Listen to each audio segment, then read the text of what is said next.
Hey, what's happening out there, YouTube family? This is Robert L. Jones Jr. again, coming at you with some more Tribal Judah poetry. All right. Hoping y'all doing all right out there. I know I'm doing good myself. Okay. I'm going to read a couple more poems to you this evening. The first poem is entitled Andwele, which is an African word meaning God brought me.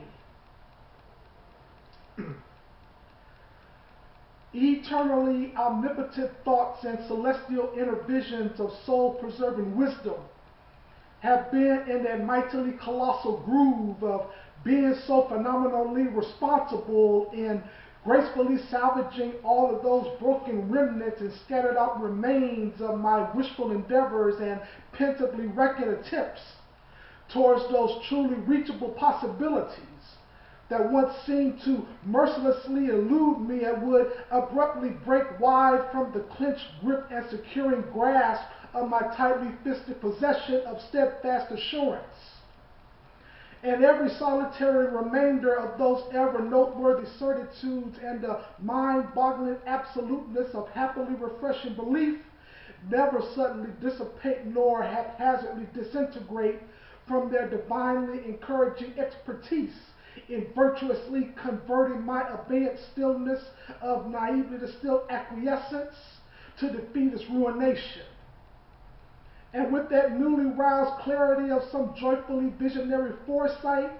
I'd be prolifically discovering all of my cognitive perspectives, being wholly persuaded with them consciously reforming introspections of God, which be righteously prognosticating those stunningly revealing messages of mentally missive convincement, each similarly speaking its equally agreeable expressions of powerfully verbalizing positiveness concerning the satisfyingly enriched and shown enough bounteous dimensions of my greatly blessed existence, both in this carnally renowned plane of flesh-begotten liveliness and in that purely everlasting ethos of a deathless tomorrow. So those devastatingly bleak conjectures of abominating gibberish should better be on their double quick habitude in erasing themselves completely from the thunderous dogmatism of my revolutionary phonics and life-changing parlance of prospering knowledge. For nothing shall freely depart from my exegetic utterances of illustrative language,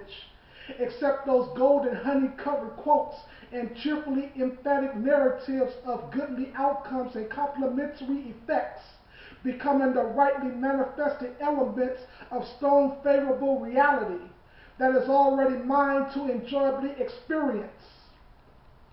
And the articulating furtherance of some spiritually pleasing discourse would never cease nor get disturbingly hindered from their optimistic talents in lifting me high above that lowly mortification of painfully awkward frustrations and the madly puncturing torture of them mindfully fatalistic splinters that were violently shoved into the vulnerable tenderness of my sometimes uninvincible psyche. So I continuously fly on, and I would be soaring victoriously like that ancient pterodactyl who once supremely ruled the primordial abode of a Jurassic atmosphere. And my broadly cresting exuberance of zestfully flighty fervor would proudly recompense and much richly compensate for them grimly multitudinous encounters when many skeptical uncertainties and hatefully cynical opinions were all nothing but a motley bunch of failure-loving negations, perpetrating their utterly perverted convictions of unsuccessful expectancies and the cipher-numbing passivity for throwing in the towel and for giving up in a faint-hearted spell of sorely unsupportive struggle and misery. And all of those disparaging killjoys and morally warped nuances of faithfully damning dysfunction are now forevermore extinct from my intellectualistic reflexes of self-interpretive speech, so that with a brightly expositive accent of some dynamically enlightened comprehension, I done got that definitely certifying lingo down as it effectually rhapsodizes those beautifully idealistic assertions for better things to happen. And in the time-ticking tempo of revelatory fulfillments,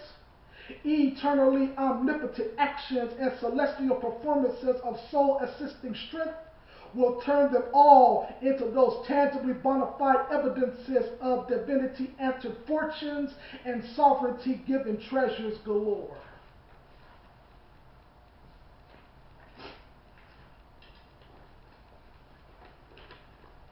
The second poem of the evening is entitled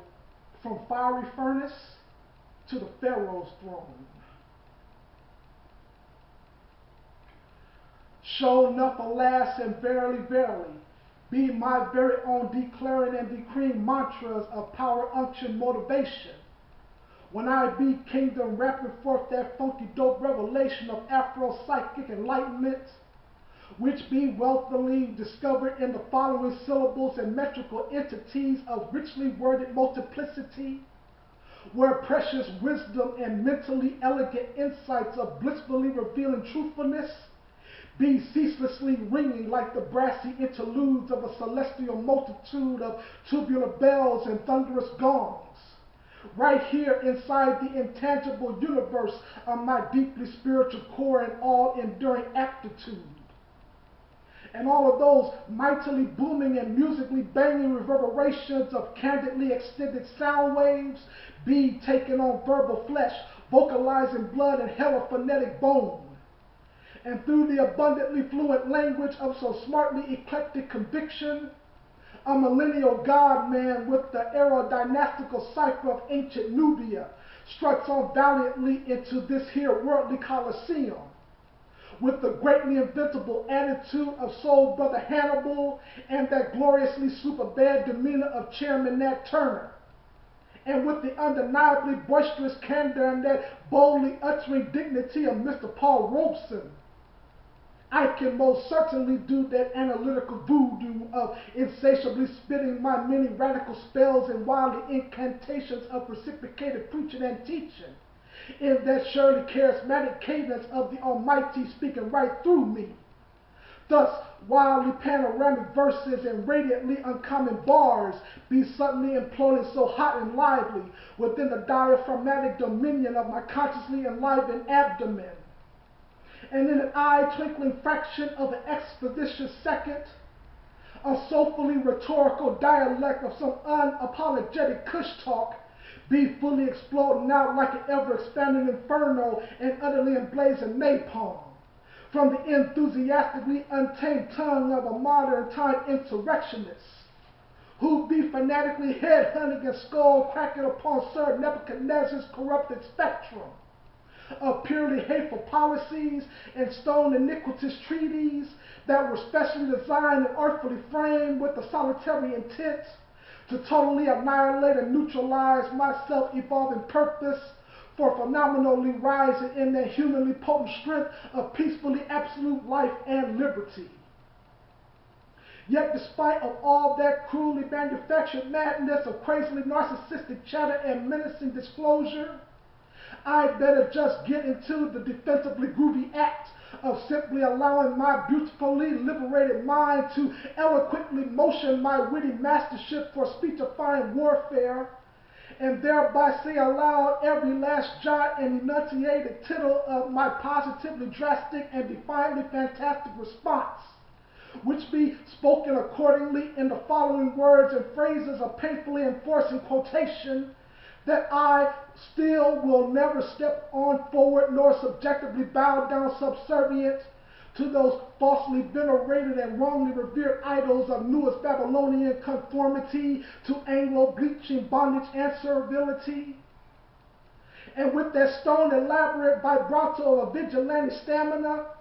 I surely be ever knowing that the everlasting essence of truest divinity that is omnipotently found within me will officially tell that seven-headed and ten-horned beast of politicizing terror that his many savory meats and decadently bewitching wine don't really be that wickedly enticing nor remotely that subtly alluring to the wholly protected senses and the righteously preserved dendrites of this courageously withstanding free man of blackness, happening, shine, and charisma. So my rightly attitudinized and posture of self be in my perfectly clear and outstandingly austere profession to amazingly stand on up indefinitely like a highly spirituous king of gold and bejeweling destiny. And with finalizing benediction would I be bravely staring right into the angrily bewildered eyes of that old serpent, and straight out let that jive mother sucker know that I am on that far out and expedient mission to completely resist all of his cheap and tawdry filaments of good Negro eyes and threads, and that boyishly tailored pair of dull-witted and shiftless loafers with the penny-slick images of Abraham Lincoln within their leathery slits. And if he then becomes so stupidly inclined to violently cast my emancipated expression of being into the torrentially blistering flames of a fiery furnace in the siete engulfing intensity of evilly consuming heats, I would be so surprisingly together within the calm and still hipness of my exceedingly cold and chilled out existence, enough so to that incredibly momentous point in miraculous infamy, when this Neo-Asiatic disciple of New Age Africanism be proudly walking into those wrathfully licking bombardments of hellish oblivion with a shag-racking bounce and a copacetic stride in my rhythm-stepping paces of royally confident mobilization. And it would sure enough be no feasible question that devilish generation of simply ignorant fools and racially blindsided dummies be immediately experiencing their hatefully tainted hearts, failing them miserably in coronary baffling death, once they shockingly behold my aesthetically Semitic frame of bodily fortitude, standing there both untouched and triumphantly safe in my Meshach mystifying resistance to their many sultry blasts of flammable anguish and combustible destruction. And in that extremely victorious zenith of a vengefully winning conclusion, my steel-tempered will of some iron-like virility will successfully enable me to emerge on ahead and to walk out dynamically so in the majestically traversing and healthily advancing legacy of Abednego. And without even the slightest hint of lingering smoke, or those fleeting vapors of smoldering ruin upon my luxuriously tailor-made vines and kicks, I sure enough got that innermost rocking competence of grandly exhibiting the regally metabolic plenitude of my brightly transforming metamorphosis into the pharaoh style likeness of Papa Amen, as he has been incarnated originally in the bestiary measurements and dust fashioned dimensions of Mama Earth's keenly brisk and wondrous creation. Thank you so much for listening to these pieces tonight. I hope you like what you heard. Please like, subscribe, comment, and share. And I'll be coming back at you with some more Tribal Judah poetry in future videos. In the meantime, I bid you all shalom.